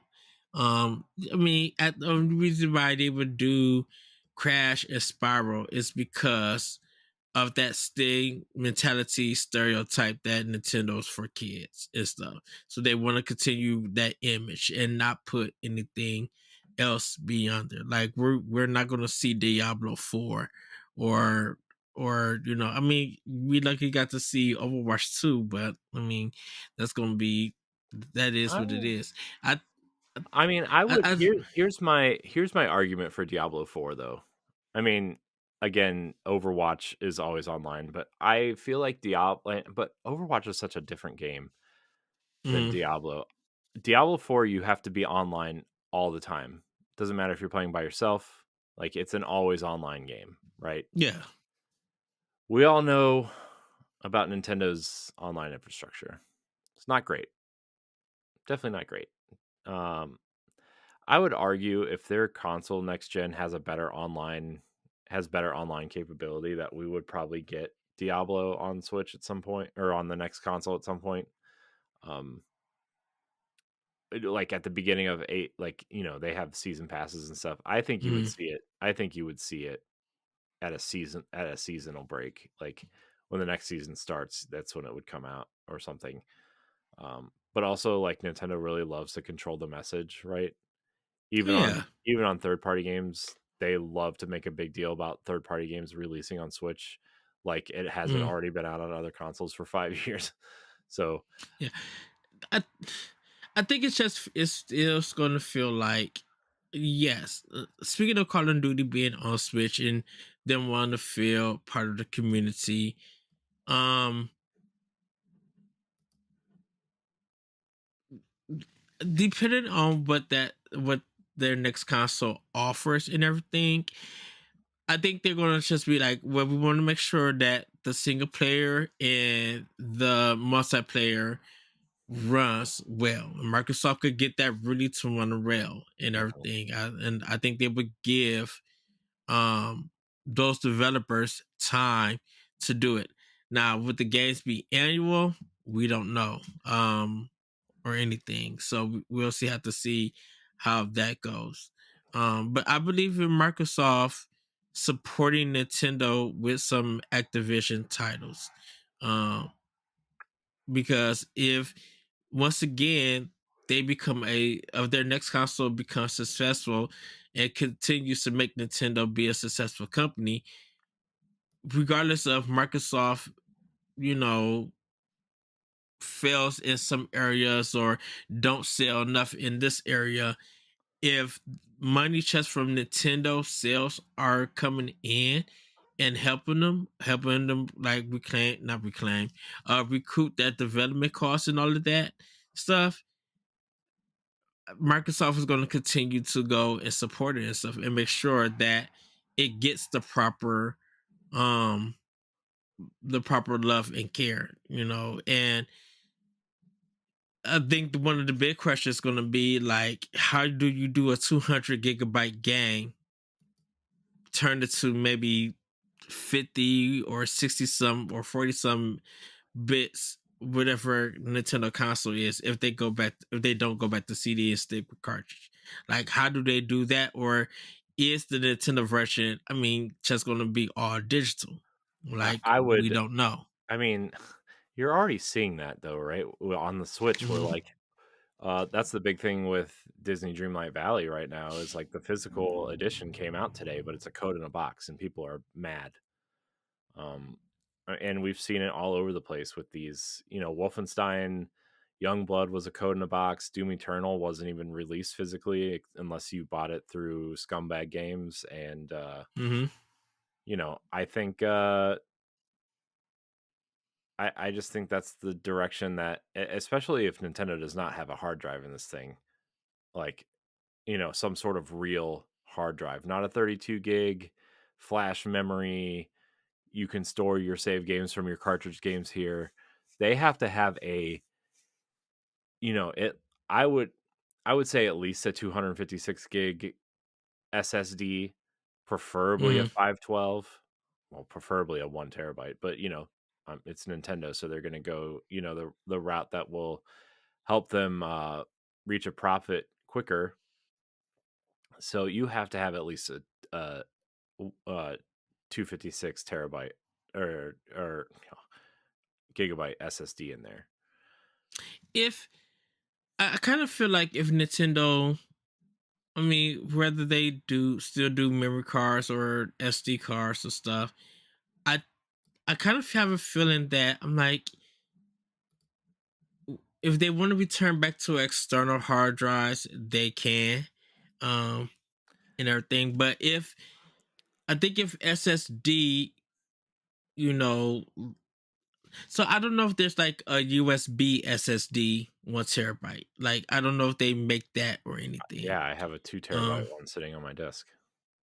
that's They like just make a USB that Yeah. you could just plug in. Yeah, they make well, the hard drive that I have, I think they make up to 8 or 16 terabyte drives, but they're real obviously the higher you go, the more expensive it is. Uh Mm. but, But that format is Mhm. available. Yeah. Um, okay, so if if Nintendo gives that offer for their system to be like where you don't have to install it, that you could get a USB and plug it in. Like, and definitely Nintendo be like, yeah, we teamed up with Micro SD or whoever. Um, here's a Smash Brother 1 terabyte USB for, Well, let's say, 119 they kind of already or do something that like that. with SanDisk though. Like they have the Animal Crossing and the Mario ones and the Well, yeah, Zelda 1 yeah, terabyte that came out. Like, yeah, but if they do it for like SSD, that's why I said like teaming up to do stuff like that, where it's just a USB and they can just plug it in and mhm. stuff, where you don't have to install. I would go for that route too. Like, yeah, and if you want to go up, if they said go up to 8 terabyte, you know that you can do a USB and plug it in. People gonna buy the 8 terabyte. They're gonna be like, if I'm going to get all of these games and I need all the space, definitely if I'm going to be playing a lot of Call of Duty and stuff, I'm gonna need a bigger hard drive. And so I'll spend. I'm just gonna say just an estimated $300 for an 8 terabyte. If Nintendo's doing it, who knows? And if they're gonna be having Call of Duty just like literally digital on Switch and everything, cool, do it that way and stuff. Um, Now how that's gonna be if of their next console is portable, still on the go. Um, that's gonna be the question on how it does when it's on when it's on the go and everything. Mhm. And So 8 terabyte external SSD on Amazon costs $499.99. 499. Okay. I just do it like a I know, 300 I just know. for I was just uh informing the people out there. and I think people will spend or they'll get some deals and they'll spend that much. I think if Nintendo was smart and they was making making like video game ones and stuff, I would just go with the 2 terabyte. Mhm, Do a 2 terabyte and let people choose. I think that would be cool when their next console get released and they'd be like, okay, here are 8 games, uh choices of SSD cards that you guys could get. People will snatch them up and everything. mhm. And if it's just a plug-in, be like, dude, okay, we recognize it. The the Where problem you want your games to go? the problem with Oh, go ahead. the one that you plug in though is like if this thing's gonna be portable also, like you're gonna wanna I feel like Nintendo's going to want to have that inside. Uh, but it would be interesting to have an external drive where you can play your, digital games on. That would be Hmm. I mean, that would be a step that you would have to like obviously like really manage your hard drives and stuff, but wouldn't put it past that they would do that now. Especially if the dock has processing power in it, if it's going to involve, you know, NVIDIA's like ray tracing and ray reconstruction stuff. Like those We'll games get are to going that to, story, everybody. yeah, we're going to. But there's, this is going to be, shocker, but this is going to be the most technologically advanced Nintendo console that's ever been out there. And, Hmm. and I'm not just talking about parts in the console, I'm talking about the things that you're going to be able to see and do with this machine outside of just playing games like the Switch. I think the Switch is a great first step for what they are planning for the future of Nintendo games and consoles. You know, Yeah. portability, plugging into the TV. But I mean, the fact that I mean, yes, they partnered with Nvidia for the Switch, but the fact that they're partnering with them with their, supposedly with their DLSS and their, you know, uh, upscaling Just technology. all alleged, everybody. So That's what I not said. confirmed. I said allegedly.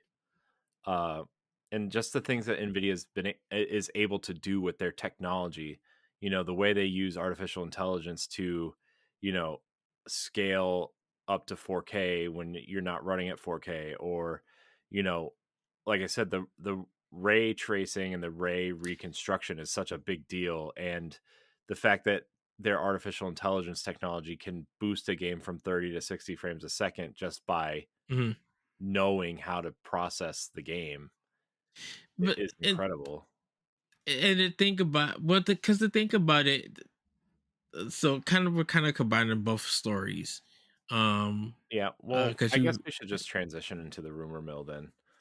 Uh, yeah, which is, it's all about this. We're talking a little bit about the Switch 2 or the next gen console, right? Where uh Insider Gaming has you know, reported from viable sources that the next console will have ray tracing, uh which, if you don't know what ray tracing is, your PlayStation 5 and Xbox Series X consoles can do it. It's just a form of like real-time lighting. Um, Xbox One X did it a little bit with Shadow of the Tomb Raider, where like, when you see God rays coming through the trees, or real-time reflections and puddles and windows and mirrors. Spider-Man 2, the screenshots I've seen, actually does an amazing job of it, no pun intended, where like, the real-time reflection off the windows when you're climbing the buildings is incredible. Uh, and then the ray reconstruction technology that they're using, kind of like, if the lighting system doesn't know that this area, like, this sun ray is supposed to go through these tree branches right here, and it doesn't pick up on that, this reconstruction will make it not only happen, but make it look better. Um, and that technology is really incredible for people who are into lighting. I don't mm, personally, I don't really care about ray tracing if it's not in a game. I'm not like, you know. Oh, I don't where even is it? look for it. Uh, but yeah, I mean, just the things that are being reported are just awesome. So the thing about it is that in a sense, this is trying to, cater to third party. I'm gonna put it as that because if Nintendo use it in a way that's not gonna hurt the game and or hurt the system and everything, the moment that Nintendo touches it, people are going to be wondering. Journalists, other companies, they're going to be wondering, how did you guys do this with this technology that we can't do? We thought we knew it all, but somehow you guys one upped us. So how did you do it? Digital Foundry is going to have a field day, or a lot of tech places are probably going to have a field day because, like, to see the Zelda team using ray tracing, to see Retro or Mercury's theme for, Man, or even Miyamoto, a 2D like, Metroid game with real time ray tracing insane, would be really good. literally insane. Like the Pikmin team, like Miyamoto, like really going in there and everything. And everybody know, I love Miyamoto and everything. I don't think he's interested in this stuff, like this technical stuff and everything. Oh, there's Yes, no way. he wants the game to look good, but he's going to be focusing more on problem solving, controls, level design. He's going to be into the intricacies that actually make the game and not so much the technical stuff. But yet he trusts the young team members and directors there to take a vision, bring it to the forefront, and not make it about tech specs, but make it about the game itself. Yeah. And like Splatoon with ray tracing, um, Mario Kart, Smash, or even if they bring in new IPs and stuff, how is it going to look with the aesthetics and uh and graphic choices that they use? Like, do we need ray tracing and um in the next Fire Emblem if it still have that cell shaded look? Now, Kirby, yeah, I would like to see ray tracing. Like, what if they bring out the yarn series back, or style look, or even the clay mesh and stuff? Like, it's going to be interesting to see what Nintendo does with it. And if they don't use it, that's their choice. They don't have to use it and everything. But I think once they do start using it, people other developers and publishers are going to be like, what did you guys do and everything? And once again, like I said, if Nintendo's giving these third party developers the bells and whistles, we should be seeing some games on that system. Hmm. We should not be getting games late on their console. Well, we're still If we going to get if spoilers. I know. But so my thing is, if we're going to do the bells and whistles, the only one that I can see that could be on time with the game or really create something different and new is going to be Square Enix. Yeah, I And mean, and here's the thing: Octopath Traveler, like whatever, or like whatever that art style is, or whatever, is mhm. going to, it's going to have a really great, um, you know, uh, great. It's going to have a great time with ray tracing, and I want to shout out the best examples of ray tracing. You can look these up on, on YouTube or whatever. The Minecraft, like ray traced Minecraft and Mhm. ray traced Quake, like the original Quake. Just look those Yeah. up and you will see and a lot of people do a great job of side by side comparisons and kind of r- explaining what ray tracing is better than I just did, right? But like watch those and you'll understand ray tracing so much better. And once again, and I know we can move on from this. I don't want Nintendo to be using ray tracing as like it's a marketing tool and it don't get utilized. I actually think Nintendo's probably the least likely to use the ray tracing stuff. I mean, they probably will, right? But like, Hmm. I don't know if something like Mario, like, I don't know if that would really benefit Mario a whole lot. I think it would benefit their 2D games better. Like I said earlier, like 2D Metroid, or you know, maybe like even if they decided to do something like F-Zero or something, or like another 2D Donkey Kong would be awesome to see, just because like of all, it takes place in most of it takes place in a jungle most of the time, theoretically, and like seeing the ray tracing coming through the trees, and I don't know, man. I think that would be really neat. If anyone outside the Zelda team, Monolith Soft would be the one that I would look at to be like, Yeah, what are you guys going to do? Whether it's a especially new IP. Oh, especially go ahead, like Corey. like especially like if you put Xenoblade Chronicles X on the next console, and you like, the big cities, that's like in the center of the Mm-hmm. world, and like like once you unlock the mechs and seeing like outside of the glass, right? Like, oh, and the metal, like The, the reflections off of the metal of the mechs would be, oh man, so good. the lushness of that world Hmm. with ray tracing, with all the lighting and stuff, and because Xenoblade Chronicles X looks great on Wii U. Xeno Monolith Soft going into like put in detail work for a re-release of Xenoblade Chronicles X to get an idea. Oh heck yeah! Yeah. Because then it's gonna be like, okay, they really went in and polished a lot of stuff out up. Hmm. Is this gonna lead to what we can expect for a next Zelda game? Possibly could. I don't know if Zelda would, honestly, like, Zelda is the one franchise that I don't know if it would like really benefit. I mean, maybe it Hmm. could, I guess, if you're like running around the open world or going through the forest, or some of the dungeons, like especially like a fire, like whatever the next fire dungeon is, might look pretty incredible. Water, I get, yeah. Well, I take back everything I just said. I think Zelda might benefit from it. Never mind. Pass. So, I mean, that's all I gotta say.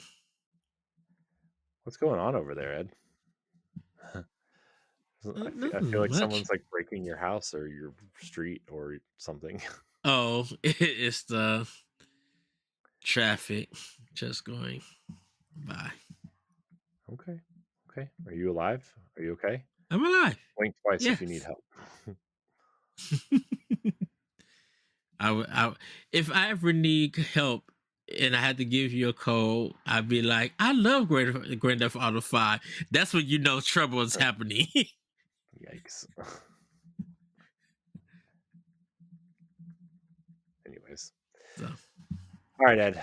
It's time for Pack Watch, and I forgot to fill in that section of the doc. So this one is going to be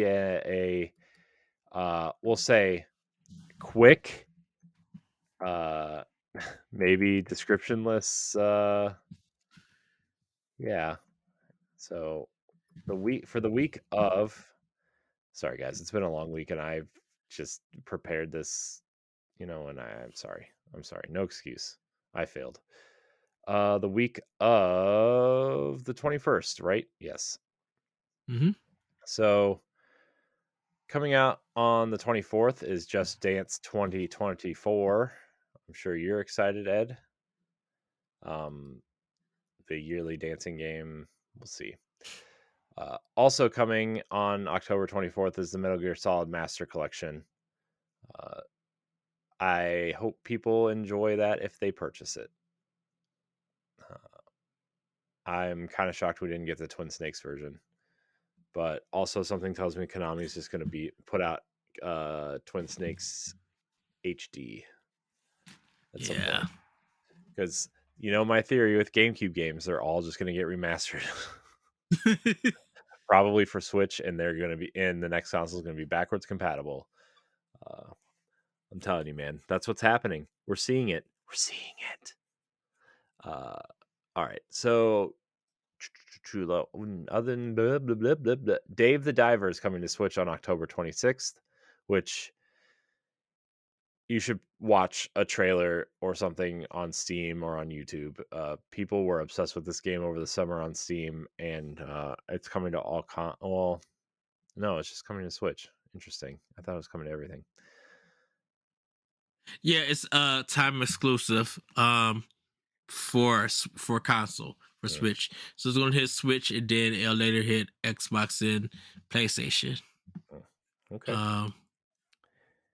And last but not least, Ed, the final game coming out on the 26th for Switch this week is World of Horror, which is this looks like an Ed game actually.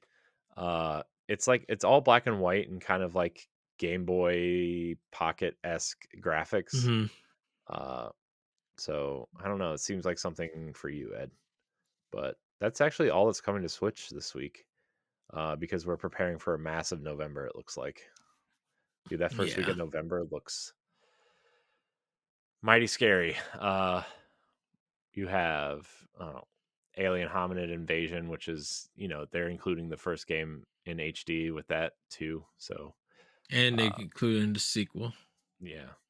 Song of Nunu, a League of Legends story is coming, which all those games look pretty good on Switch. Like, I love the art style of those games. I don't know anything about League of Legends at all, but I really like the art style of the games they've been putting out. Are they good? I have no idea. RoboCop, although there are rumors that the Switch version kind of got canceled, but we don't know for sure yet. Star Ocean is coming out on November 2nd. The Smurfs 2, Prisoner of the Greenstone is coming out. Air 5 for that. Thirsty Suitors is coming out. WarioWare Shake It or Move It is coming out on November 3rd. Nickelodeon All Stars Brawl 2. That one got delayed, right? Was that the new update? Oh, did it? I didn't see that. Yeah. It says November 7th on here on Game Informer. So then if that's if you did it online, I think if that's a Game Informer that's online, I think they probably did put in a new date. I know it got like moved like a week or something. Yeah. Okay. So. Well, neat. Hogwarts Legacy on the 14th. Turok 3 remastered. Last Faith, Flashback 2. November's pretty packed for Switch. Biomutant's coming out. Mario RPG, Persona 5 Tactica, Naruto X Boruto Ultimate Ninja Storm Connections. Jeez, these anime games, man, they need to calm down. And then December, man, the Arkham Trilogy, SteamWorld Build, which looks kind of cool. Skater XL coming to Switch for some reason. Vampire the Masquerade Swan Song finally coming to Switch. I mean, that's it. That's the year. That's the rest of the year for major releases for Switch. So, I mean, again, there's probably going to be some sort of indie thing, and the Game Awards going to have announcements. Like, yeah, that's kind of weird that we haven't had a Nindy Direct. We also don't know if, I mean, we know, but we don't really know if, like, Mina the Hollower from Yacht Club is supposedly coming out this year. That game, I bet that game gets delayed. I don't want to say that. Yeah, it won't be out. I think that won't be. I think that and Hollow Knight 2 won't be out till next year. Yeah, I don't care about Hollow Knight. I think that game's overrated. I need to play. It's got it on my PlayStation. Need to play it. I feel like nobody was talking about that game for like 6 months. Like nobody was talking about the game until like 6 months after it came out, and then some influencer probably liked it, and now everybody loves it. So. But it was the game that everybody was looking forward to on Switch, and then when it finally came out during that E3, like surprisingly, that's when a lot of people started getting into it and stuff. That's kind of the same way that happened with Hades. I think it's that same year that Hades dropped on Switch unexpectedly, because it was just an early access game on Epic, and Bam! It caught Hades caught wildfire to one game of the. I believe it won game of the year in a lot of places and stuff. Um, Yeah. so Yep. hey, Well, that was it. We do have questions though, Ed, in the Discord. oh, Uh, all right. we have we have one question in the Discord. Uh, also asked for questions late. Also my fault. Dude, this week was so busy. Like, uh, MH Norris writes in, with Super Mario Brothers Wonder releasing on the same day as Spider-Man 2, do you think that will negatively affect sales, or do you think their audiences are varied enough that both will succeed in their first week? Both of them will succeed in their first week because a lot of people are buying both games. In Mhm, fact, it once again, it's the pictures that people are posting on social media. They are showing that they got Spider Man, they got Wonder, like they got, or even they got all three with some, like included with Sonic. And for people who just like posting that they happy about Spider Man and not picking up Wonder, that doesn't hinder anything about Wonder. David, our editor in chief, David, he posted 2 copies. I talked about I brought 2 copies, and so people have been like buying multiple copies of Wonder and everything. And with Spider Man, that just that was just icing on the cake. It wasn't really so much a battle of who's going to outsell who. mhm. Um, it was just that people just like, man, that is a big day for gaming. Yeah. Or today's a big day for a game at the time of this recording. So I don't think it's going to hinder anything. I think both of them are going to sell very well.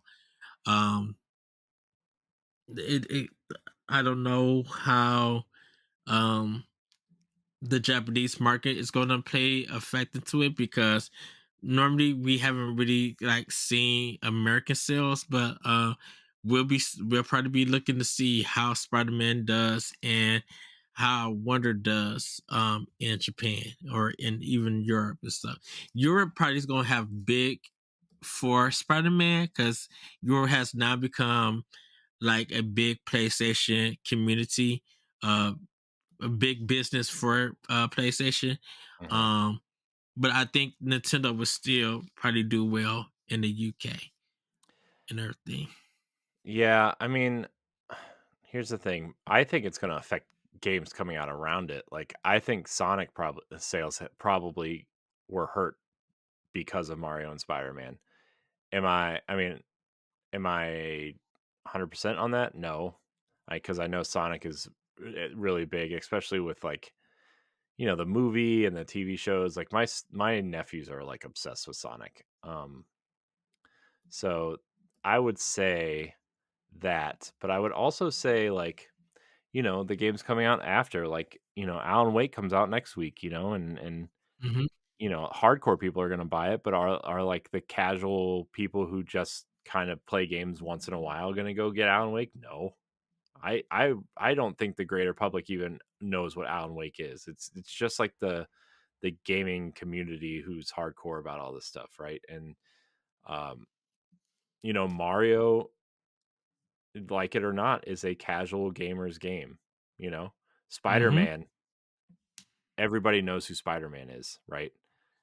Right. And people are going to buy Spider Man for their kids. Young adults are going to buy it. People who grew up reading the comics are going to buy it.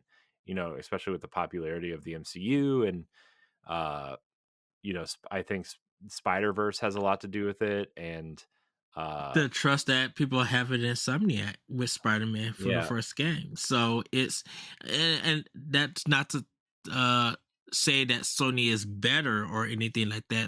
Some fanboys would say stuff like that.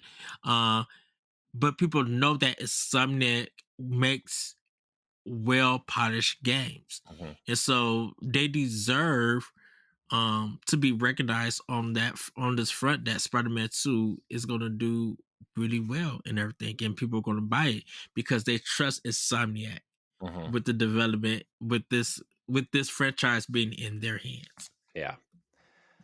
So I think they're both going to do really well. At least I hope they do. Um, Yeah. And no knock to Sonic, because my thing is Sonic still has a big community. yeah, but I feel like Sonic's community is like outside of games, just based on what my nephews were saying. Like I Hmm. told you, my youngest nephew didn't even know Sonic was a video game. He reads the books from school. Has seen both the movies. Netflix has Sonic Prime on right now. Like games are like fourth or fifth on why Sonic's popular these days. Uh, at least for kids. So Hmm. um, I think Sonic Superstars is going to take a little bit of a hit. Just because also like the reputation with Sonic games is not amazing, like Spider-Man and Mario have been in the last decade or so. So I But think, the last Sonic game that came out, the Sonic team was happy with the sales. So I think they'll probably be happy with the sales numbers for this one. yeah, And you know, uh yeah, and I see what you're saying that they're going to probably take a hit, but it's once again I feel like Sonic is a companion to Spider-Man and Wonder. Um, yeah.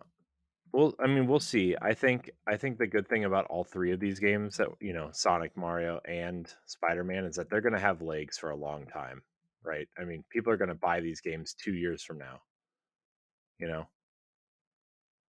So you know, yeah.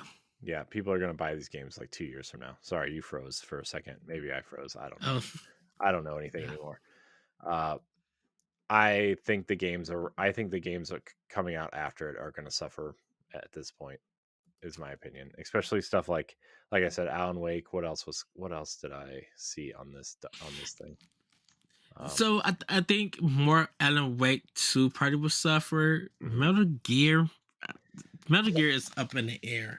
I mean, Metal Gear is a legacy thing, right? So Yeah. that game was going to sell for a while, especially like, and they'll see big, you know, peaks when new Metal Gear games come out, or like the remake of 3, or you know what I mean. I mean, I know the hardcore Metal Gear community doesn't want anything to do with any new Metal Gear games, but they're gonna make another Metal Gear game. Uh, Yeah. what's after that? Let's see. I mean, I've been hearing good things about RoboCop, but that probably won't sell extremely well. Um, Which any I just seen the story. That the game got Ghostbusters, canceled on Switch. yeah, Ghost Runner. Trying to see other games that would kind of fit within these. Man, November is kind of like I don't know. I don't know. Yeah. I think Alan Wake is definitely going to suffer though, for sure. Um Not that it's not going to be a great game or anything, but I just I just have a feeling about that. What else has come out recently? Detective Pikachu. I don't know. Another game I need to pick up and everything. I'm just seeing if I'm there's good with anything that came out before these games, if they would suffer at all. Oh, you know what's going to um kill, outsell all of them? Skull Island Rise of Kong. good googly woogly. Just based off sheer curiosity at this point.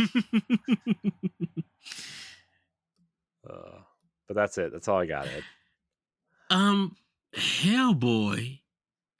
Yeah, I don't care Did about that that. come It's come. but did It it came come out. out? It came out this earlier this week, I think.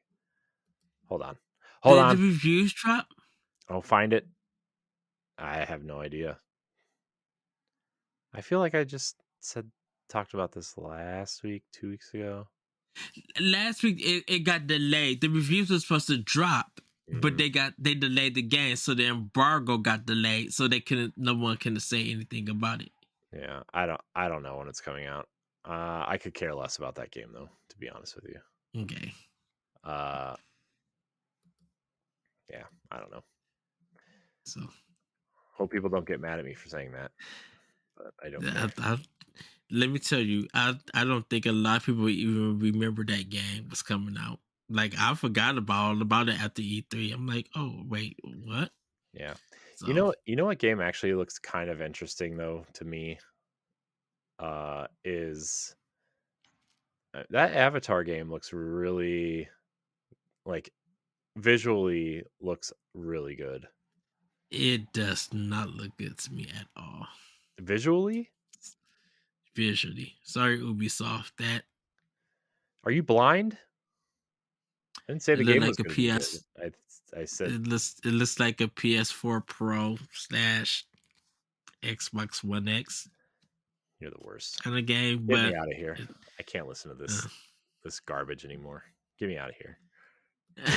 well, everybody. Um, Corey, any final thoughts? Uh, No, because you'll just yell at me anything? again. No, I'm not gonna yell at you.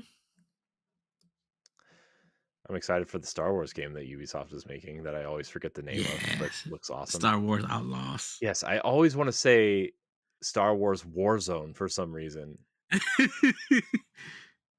but it's not. And even It's now, since you said the name, I already forgot what it was called again. Outlaws. Oh man, my brain just doesn't work, man. Outlaws. Yes, dude, that game looks And that's incredible. another. That's another game. Gotta give it to Ubisoft. I think I have a feeling they have a chance to turn a lot of things around. Because Outlaws look good. That Prince of Persia game still looks phenomenal. Yeah, man, that Prince of Persia game looks awesome. Just so good. So I think they have a chance to turn a lot of things around. Um, so I'm with you on that. Um, Final thoughts for me. Everybody. As we get closer to um game of the year and everything, uh, let's be civilized to one another. Um, and that's I think once again, just remind yourself, like be positive on the people's posts. Celebrate with them if they're playing a game for the first time, or they're replaying something. Just like um be a little bit more supportive or in everything. And even if it's a game that you are not familiar with or you didn't like it stuff, just be like, I can't wait to hear your thoughts or something. And everything. Uh yeah, and I'm gonna leave it at that. Cause yeah, I was talking to one of the guys at Beyond, WASD and Beyond. I think I was talking to Nick. Shout out to them. Um, We gotta get Nick on and something.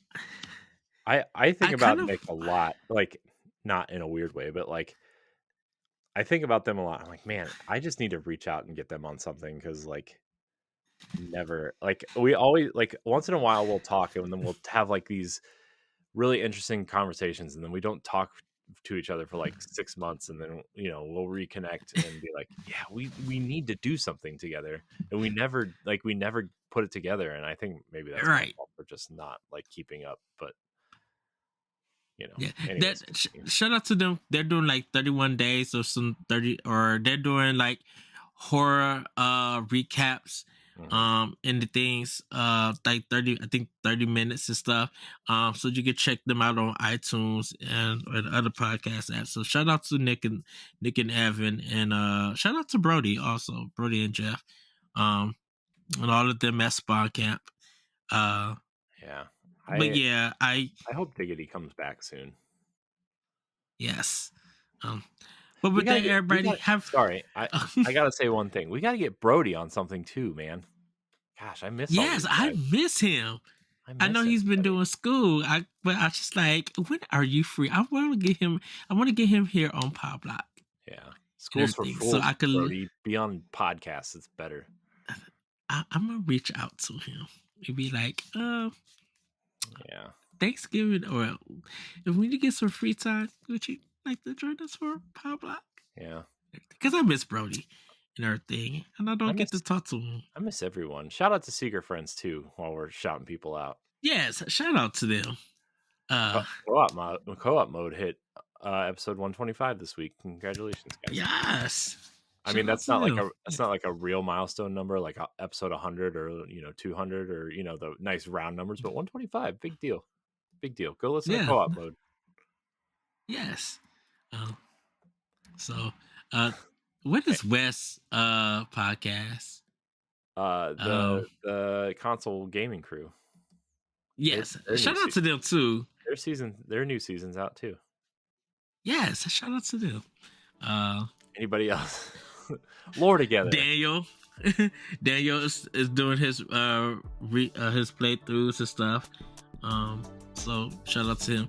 But with that, everybody, have a great week. Have a great weekend.